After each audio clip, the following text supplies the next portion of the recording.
What's up, guys? So this is kind of part 2 of preparing the Focus's new motor for the motor swap. I'm about to take this one out, but before I get to ripping all that out, I'm going to make sure this motor is prepared.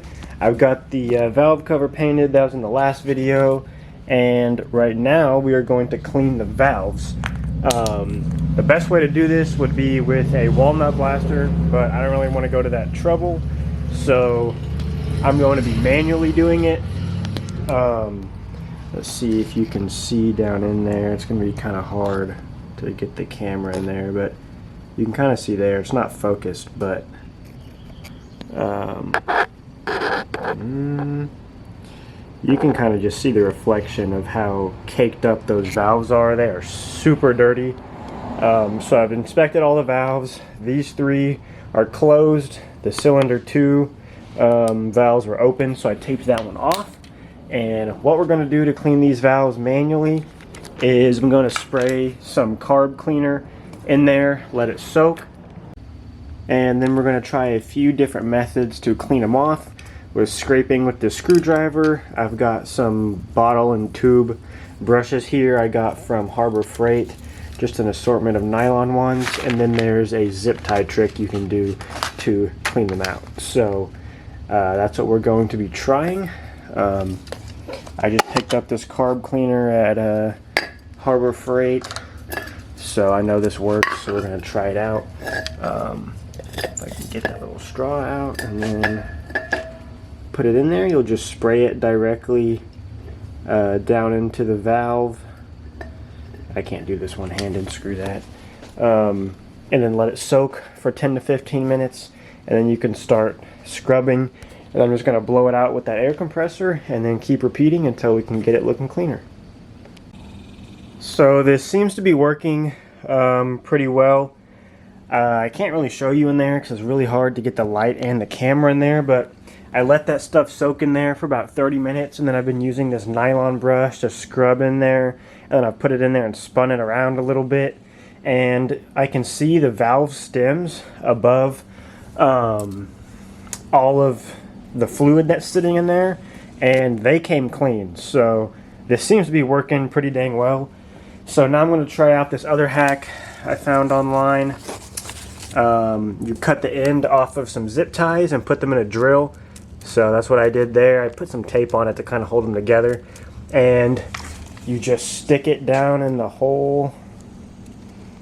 It's just another thing I can't do one-handed, but you just put it down in there and let her rip, and supposedly it cleans it out pretty good. So I'm going to do that on all of the valves, and then I'll blow it out with an air compressor and see how much better they look. So I've got cylinders 1, 3, and 4 cleaned up. It makes a pretty big mess. In hindsight, I might have just spent the money on a walnut blasting setup, but they do look a lot better now that I looked at those and then looked back at cylinder 2 whenever I rotated the engine to close these valves and look on the inside. I mean, the valve stem here has like this big of a chunk of carbon just totally wrapped around it. So these, I mean, they're not perfect by any means. Walnut blasting is the proper way to do it, but this is a lot better. I might run a can of like valve cleaner through the thing and see if that cleans them up anymore. But yeah, soaking them in the carb cleaner, I did it probably like 4 or 5 times, soaking it, scrubbing it with the brush, and then the zip tie trick. Then I blow it out with compressed air, then just repeat the whole process. You can see all of this carbon gunk that came out. So yeah, it works. So I'm going to go ahead and finish this up, and then we've got a few more things to do to prep the motor. I'm going to install the big wheel stalker turbo. I've got new gaskets for that I'll install with it. Then I've got the radium PCV plate to install on the front there to replace the crappy stock plastic one. And then I've got a new valve cover gasket there to install the new painted valve cover, which I'll probably do last so I don't end up damaging it. But yeah, that's pretty much it. So I'm going to go ahead and wrap up cleaning up these valves, and then we'll move on to the other stuff.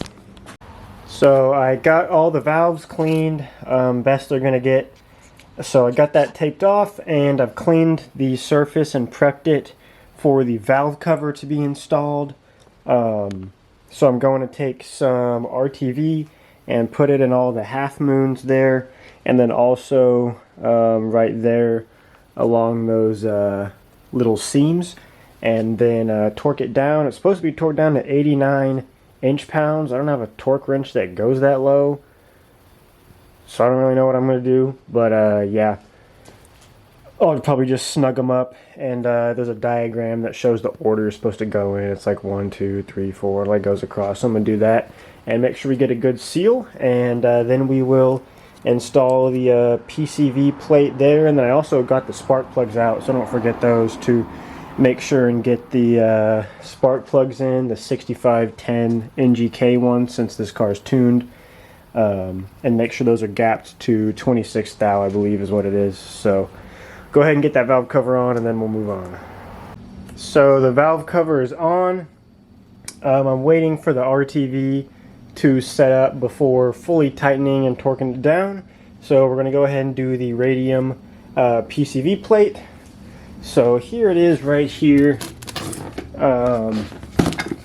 This is just supposed to be a better baffle than the one that the OEM one is, so that should help a lot of the issues with the PCV system of the Focus ST with blow-by, the carbon buildup, oil buildup, crankcase pressures and whatnot. The stock one is plastic. This is looks like it's CNC'd out of aluminum. Comes with a hose and then all of the fittings there. So I'm going to go ahead and take the stock one off, and then we will get to putting this one on, which I assume is pretty easy.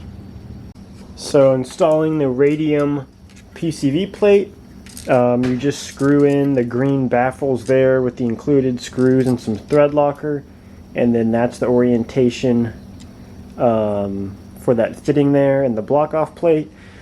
And then all you got to do, now the freaking gasket's falling out. You just reuse the OEM gasket and then just bolt it back into the same place, and it's pretty simple. So the radium PCV plate is installed. Super easy to do. So now I'm going to go ahead and make sure my spark plugs are gapped, and then throw in the new spark plugs, and I think that'll pretty much be it for this video. So the spark plugs are in, and I got the valve cover all torqued down. Can't put the turbo on just yet because I need the bolts from the stock one, and also a vacuum line from it.